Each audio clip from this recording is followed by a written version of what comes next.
What is up, everybody? Welcome back to another episode of the Roots and Streams podcast. I am your host, Matthew Llamas, and this is actually take 2 of this episode. And if you're like really trying to follow along, I missed last Friday and then the holiday hit, and I actually recorded last week's on Friday, trying to release it on Friday and do all the editing. And after recording, I realized that I had the wrong microphone selected, and so the audio was terrible, and I was rambling a lot, and I may do it again here. I tried to kind of think out my notes a little bit more. So this is take 2. This is going to be a late release for episode 2 based on my regular routine of just every Friday, and I'm going to do my best to get it back on track. So 2 this week. So this is Tuesday. I'm hoping to release it like immediately after recording. It's only 30 minutes. And let me just jump right into it. So a topic that recently came up on social media and discussing with some friends was talking about our children's identity, our identity as sinners. And this is something that comes up in church if you're familiar or not, or maybe you have had some bad experiences with being told this, or maybe you don't go to church because of this. And that's like identifying ourselves and identifying other people as sinners. And I think, when I saw this social media post, it was really trying to fight against that and pointing out all the things that the Bible says about us that kind of argues that we aren't just sinners. We aren't just made to sin, and that's like our default and what we're constantly fighting against because it's just our nature, and it is just something that is innate in us that we can't beat and is going to constantly overwhelm us. And that made me thinking about, because it was mainly pointing at children and how children get told this from an early age of how they're sinners and they were born sinners, and thank God that he sent Jesus to save us, to help redeem us. And yes, that. However, I'm making this video to a little bit wrestle. I do have my own opinion, my own view, as you're probably already noticing, is that I don't believe that we're just sinners. So I have 3 parts to this, 3 ideas, 3 arguments that are going to stem from the question of, are we just sinners?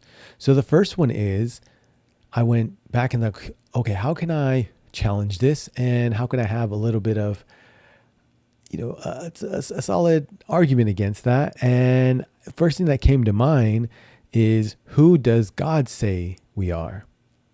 And I think that's very powerful. And for me, a story that goes along with that is kind of the opposite, is like when we grow up, and for me growing up, thinking about the things that I was told who I was and that I started to identify with, or just kind of made me feel down and less than, whereas like being told like I was a smelly kid. I would imagine if you have brothers or young boys, they tend to run around a lot, maybe not care too much about their hygiene and change their socks.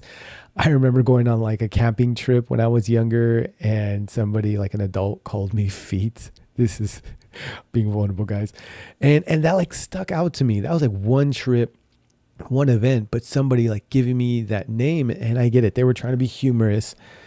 And it didn't necessarily destroy me, but it stuck with me, that, and it became like an identifier in seeing that, or just how I was like a chubby kid, and that being pointed out, say what I would go back for seconds, and didn't you eat too much, or haven't you already eaten enough? And those seem to really cling and hang on.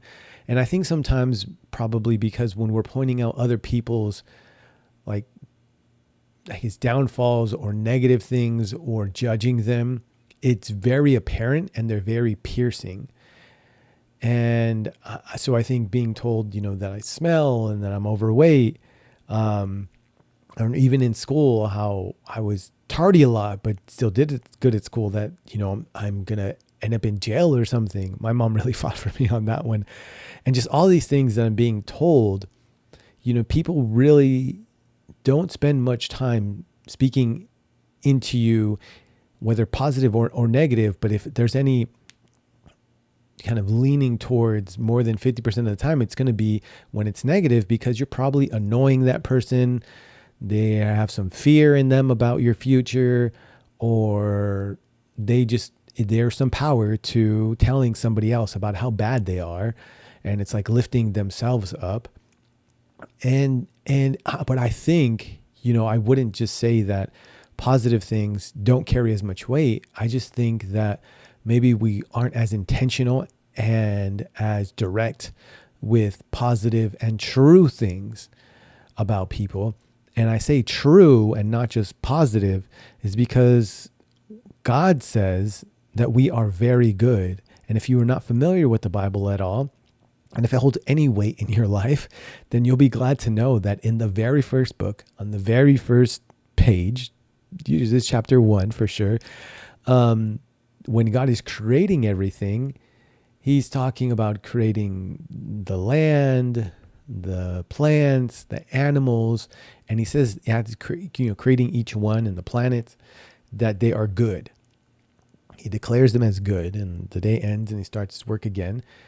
But however, when he creates humans, creates people, it's the only time that he declares that something is very good. And I think it's amazing that at the Genesis, at the very beginning of this story, is that we are told that our Creator believes that we are very good. And it is very distinct and it's noticeable, because it's not called that phrase, like of whatever it is in Hebrew, very good. It doesn't get that title doesn't stick to anything else except for humans. And I think it is at the beginning that we're told that, so that we can always go back to, wait, what was God talking about me, and what did he believe about me in the very beginning? And I think that going back to the beginning is very important, because then that's when we can kind of draw ourselves back. All right. Another thing that it talks about after it says we're very good is that we are made in the image of God. And a little bit of kind of digging deeper on what that means. What does it mean to be the image of something? It's like a representation. If you have maybe like a pop doll, a little pop action figure, right? That's a representation of like a character. And when you see it, it reminds you of maybe that character's wit or how cool they are, of the movie.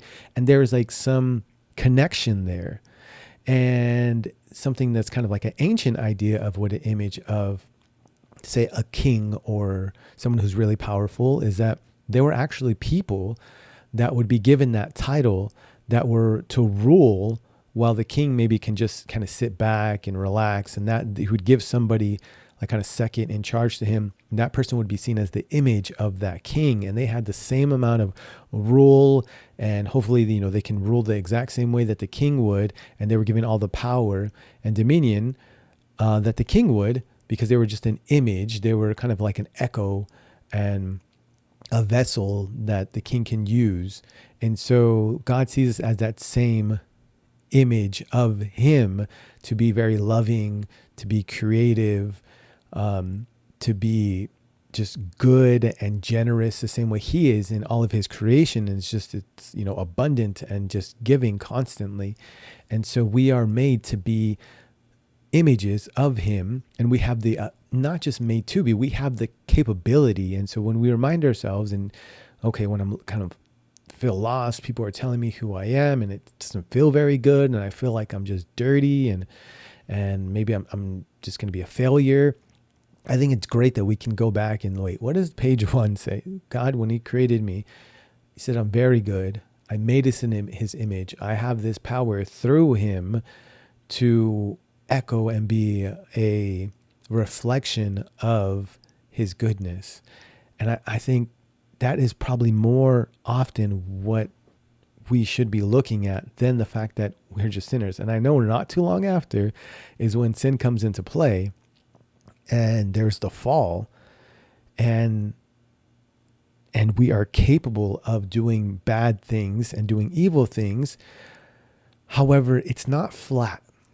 And sometimes we just get left with that taste in our mouth of just the church says I'm a sinner and I can't go in there because I don't know how to be perfect. I don't want to be perfect. I don't want to hold myself to standards that seem unnecessary or just kind of extreme and don't seem like they're living or going to allow me to live a full life. And I think it's more so we can remember that we were made very good and we're images of God is more so to echo what he has created us here for, not so much to kind of check ourselves and judge ourselves and kind of beat ourselves down. I think it goes further than even just building somebody up and healing. It's like, no, I was made to do extraordinary things in this world and I have the capability to do so. And even with our children, when they are created, I would hope, I know this might not be the experience for every baby, but I would imagine when they're first born, they're seen as just so precious. This is my child. They're beautiful. The future is going to be so great for them. They are just pure. And it's not until maybe they start crying and keeping you up late and talking and doing things that inconvenience you that maybe your view on them kind of changes. But that initial, thank God for that initial connection and just beautiful, loving connection that we have with our children when they're first born, that we can just base our relationship on. And sometimes as parents, we can destroy that and make them not feel that and make them think that they are not worthy, that they are ugly or not up to our standards or disappointment. And, then we have to do work to remind them. And hopefully, if we don't, that they can come across things like the Bible and God that can reassure them that they were created very good and in his image. So, a lot of who we are, it can be a paradox. And I've heard how the Bible, contradicts itself. How could we be made very good, but also, be sinners mad and do evil things like kill people and murder? Like, did God mess up? And I'm going to come back to that. But let me go to point number 2, which is, I think, also very important. And another important character in the Bible is, who does Jesus say we are? And, the examples that came for me were mostly, I have a story as well, but mostly stories that are in the Bible, because Jesus, around him is a lot of parables and sayings, but also very powerful stories. Like there is a woman who is caught cheating on her husband by religious people, like religious leaders that pretty much are like judges and the people that are going to make sure that you learn your lesson and you're going to follow our laws of our religion. And it seems like she gets caught red-handed and they are dragging her out into the dirt, and she gets dragged out right into Jesus's presence, and they're about to stone her. And if you're not familiar with what being stoned means in this time, people would get thrown rocks at them until they would die. It's very horrific, very, very graphic, and it's probably terrible. It's unimaginable that there was a time where people would get rocks thrown at them until they died. And the offense that she did, which was adultery, cheating on her husband, breaking her covenant, breaking her marriage promise, and sleeping with somebody else. And it seemingly was like she got caught red-handed. And something I love that Tim Ross points out is where is the guy in this? Where is the guy that she was cheating with? What about him? Who's making sure that he gets pointed out and that maybe he gets stoned? Not that I want anyone to get stoned or anything more than it should, but I just think it's interesting how, they're bringing only the woman out and pointing out her sin. And Jesus sees her as she's thrown down on the floor, and he's questioning them, these guys that are about to stone her. And they're telling, Jesus what she did. So Jesus is telling them, let the first one who is sinless throw a stone. And they all kind of look around at each other and it's like, well, none of us are perfect. None of us are sinless. So they all drop their stones and they walk away. And he tells the woman, where are your accusers? And he tells her to, rise up and go ahead and be free and see that I am not going to condemn you, and that go and sin no more. And I think there should be an episode maybe just on sin and what is it and what isn't it and kind of its complexities. But sin, there's a lot of nuance to it. And it's not just doing something bad. And who even determines, right, what is something bad? It can also mean like just missing the mark. So like an archery term, when you don't hit the target. And honestly, it can also just mean like when you're doing something just like that's not in line with God's will. And like I said, maybe I'll do an episode where we just dive into what is sin. And that could be interesting.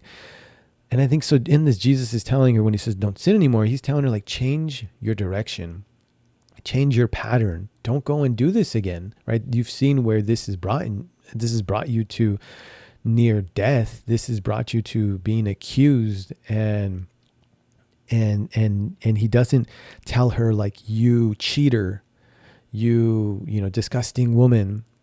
He doesn't address her like that. He has grace and mercy for her, and he saves her life. And then all he really tells her is that, go and change this pattern and don't do this again, because it's bringing you to death, and you have such a great life in front of you. And I think that's a perfect example of how even Jesus, at somebody at their lowest, they were caught red-handed, doesn't even point out their sin. He saves their life. He forgives them and makes sure that they are not being condemned by their accusers, and then just advises them like, hey, you have it in you. Go and do better. You can do this. And another story is the prodigal son. If you're not familiar, this is a very popular story as well. But if you're not familiar, it's the prodigal son. And that's a very religious word, or at least in Christianity. And prodigal means like reckless and wasteful.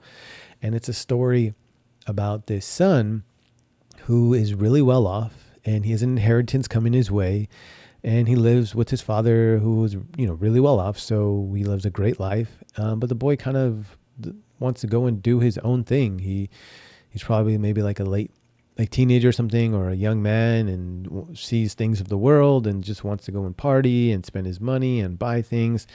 And so he tells his dad, hey, I want my inheritance early. I want to go and do my own thing. And his dad agrees and gives him his inheritance. And so he runs off and lives his life, and he blows all of his money, and he just burns through it on lavish things, and finds himself pretty much homeless and eating out of a pig's pen. And so this is Jesus telling this story, and he's telling this story as an example that has so many layers to it. But I'm just going to touch on one. And so the son realizes like, man, I'm eating out of this pig's pen. My dad's rich. Like, people are eating well. He has servants. What am I doing here? Like, yeah, I know I don't have any money, but I can just go back to my house. I think my dad will welcome me back. I'm not sure, but let me go try. So he makes his way back, and he's walking back to his dad's town and to his house. And on his way back, I guess his father gets word that he's coming back, and that he wants back, to live with his father. And his father doesn't just sit back and wait for him and shame him and I told you so, or reject him and say, nope, you spent your inheritance, you made your decision, live it out. That's what you chose. You're a sinful son, and you make bad decisions, and you just got to go and figure it out, because this is who you are, and I can't change that. No, instead the father, he runs out to his son, right? Because this is he sees it as his child, that he loves so much. And I think God that also sees us as his children that he's dying to have back, that can follow his ways. And so he runs out and embraces his son with compassion. And I've heard that this story probably can be better titled, instead of the prodigal son focusing on the wasteful son and the bad that was done by the son, is more so the story really is about the compassionate father, and how that is an example of God and Jesus are just waiting for us to return and accept our true identity as a child of God, and to start acting in that way, because there's so much power and there's such good life there. And I think it's just another great example of who God is saying we are, who we are, not just by our mistakes, but by the fact that he created us to be very good, to be images of him, and he is always welcoming us back when we are willing to accept that identity again. Not when we're willing to be perfect and ask for forgiveness. I think asking for forgiveness and repenting is great. But it doesn't seem like, to me, in this story, it was a requirement for him to be welcomed back to his home. I guess you can say, he's repenting by walking back and admitting that he was wrong by, just going back to his house. And sure, I could see that symbol as well. But his dad was, regardless or not, ready to run out to him at just the inkling of him wanting to go back. And I think the same for us. It's just God's waiting on us to just say, all right, God, I see that you have a better plan. I see I don't have it all figured out. And there's so much layer to this. And I know even me saying that, like, I hope it doesn't, but I know, but I'm being realistic. I know me saying, like, doing it God's way has, like, even a lot of political things wrapped into that. And I don't mean those things. And I wish I had more time to kind of unpack of what I mean. But I really think that God has your best interest, no matter of, your race, color, sexuality, political party, like rich, poor. He has good things that are in store for you, and not out of like force and rejection.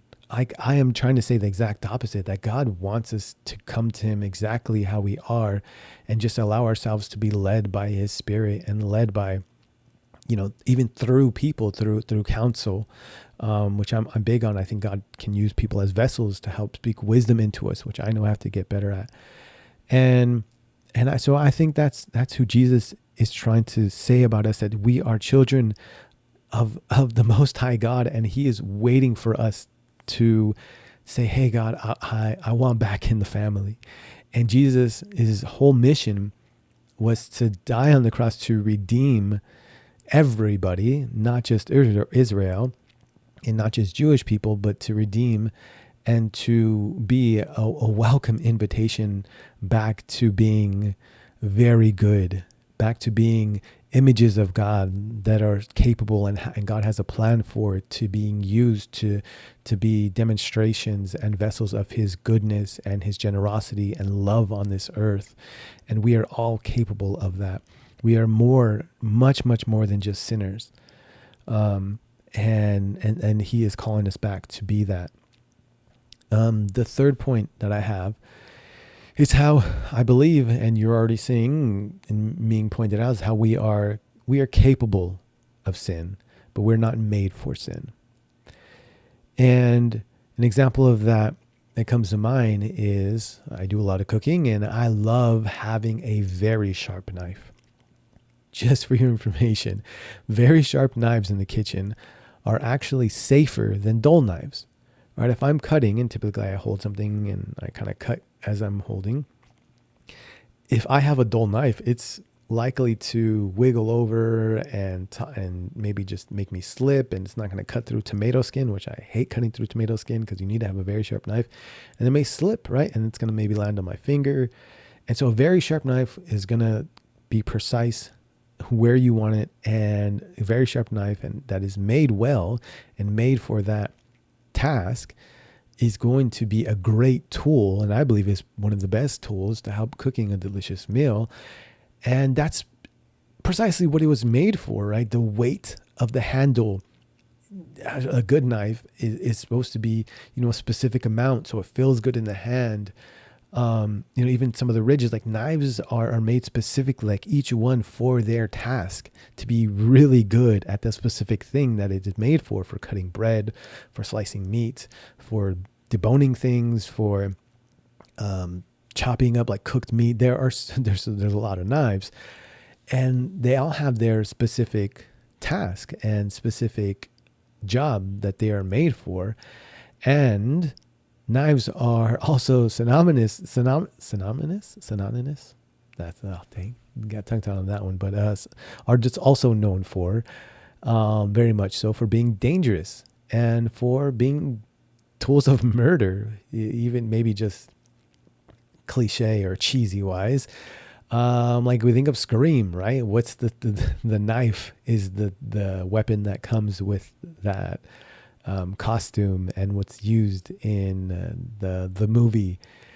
And knives can also be used, because they're so sharp, to cut through flesh and to kill people and to do evil, horrific, destroying things. That doesn't mean that intention was made for that, but it is capable of doing that, and it is capable of doing that very well. And I think it's the same as the paradox of the way God made us, is that we are not just flat. We are made very good, but we also have in the creation that He's made us in the ability to not choose His will, and to choose the opposite, and choose our fear that maybe we don't have enough food, so we're going to have to go steal, or maybe choose in our jealousy that somebody is going to steal our wife, and so we have to kill them, right? Or just paranoia that someone's out to get us, and so we're going to do something to make sure that we get them first. Just, all these things. And sin can be very much so a distortion, I think. And it distorts the truth that God says about us, and it drives us into doing things with our creation, right? If we're having the example of a knife, to do things that we're not made to do, and we're capable, and it could be very devastating and very effective, but it's not. I would argue that it's not what we were made for. And it is quite the opposite, that we are made to create, to collaborate with God, to make beautiful things on this earth, and projects and designs and, inventions that are helpful to people and can help people to have hope and to just benefit from the creativity that we have, and just to serve each other and to love on each other. And I think when we do those things, that's when, the knives being used in its proper form, and it can make delicious, wonderful things. And I think it goes hand in hand with how Jesus says we are the light of the world and we are the salt of the world. And salt makes things very tasty, and actually too much salt can actually be deadly. And I think maybe it goes back to this will, how we have free will, right, to choose whether or not we're going to do it God's way, the way He's telling us and showing us that this is how we do it, out of generosity and love, or we choose our own way, which typically comes out of fear, not having enough, anger, jealousy, and envy, or maybe somebody was mentioning, a pastor was mentioning how like self-pity, right, is even the opposite of seeing ourselves in the true, strong, like image of God and very good. It's not about like, oh, I'm not enough, and being like this overtly humble, modest person. It's just like when we can, I think there's no pride in saying I'm a very good creation. God made me with purpose to be loving, to be generous. And I know I have projects and a job and creativity that is going to display that, and is going to just be a conduit of that goodness. and I'm capable, and that's what I am made for. And when I do things that are not in that character, yes, we can label it as sin, and we all miss the mark. But then we have people in our lives, and we have prayer in our lives to help remind us and get us back on track, because God is constantly just pulling at us and saying, hey, like, I know that was tempting. I know you messed up, but I'm going to remind you, like, because I want you to be with me. And that was the whole purpose and the whole job of what Jesus did, is that we can constantly be pulled back and redeemed and be reminded of how we are children of God. Let me just double check these last notes. And a final thought was that perhaps it's not about our attributes, about who we say we are, others say we are, about who we are, but it's about His. It's about God's. That He is an extremely amazing, good, and loving Father that does anything possible to call us back as His children, that we can then trust and see our true identity, which is His child who, for whatever reason, has chosen to collaborate with us and chooses to do His work on this land. And I think when we do that, it is proof that we are way beyond, and our children are way beyond, and much greater than just sinners. And when we just think that, God calls us sinners and God calls us evil. He does say that throughout the Bible as well when, bad things are happening. But when we label ourselves and we get stuck on that, I think you can even be questioning, like, what does God say? And like, did God make us, or is He lying, or is He maybe incorrectly labeling our character if we say we're just sinners and that's just like our pure nature? Because He calls us very good, images of Him. And when we question, I think, it's kind of questioning that when we say, we're just sinners. So I know this may come off as just, too nice and, be real, Matt. People mess up. I'm not saying we don't. I just think that there's more power, and we can skip over a lot of things that are unnecessary when we can just remind ourselves that we were made very good from the very beginning, when we were born and when God created us. And He has called us all individually to work that is very good, that is loving, that is beautiful, that is creative, that is amazing. And He has work that's specifically for you, for me. And people are going to be blessed by it. And you are going to live an amazing life. But when we just see ourselves as sinners, we get stuck in trying to fix ourselves, when the fact is there's nothing to fix. God has already created us very good. I know it may take some work to believe that. And trust me, I am a example number one. And I forget all the time. I'm going through a season of a lot of anxiety, trying to figure out what's next for myself. But that anchor of just telling myself when I get really anxious, no, God has made me good. I need to reach out to the people around me to remind me of that, to help bring me back. And I could do the same for others, is that instead of pointing out all of their negativity. So that's all I have for you guys today. I try to keep it short. I know I went over 30 minutes, just barely, but this was take 2. And until next time, everybody, peace.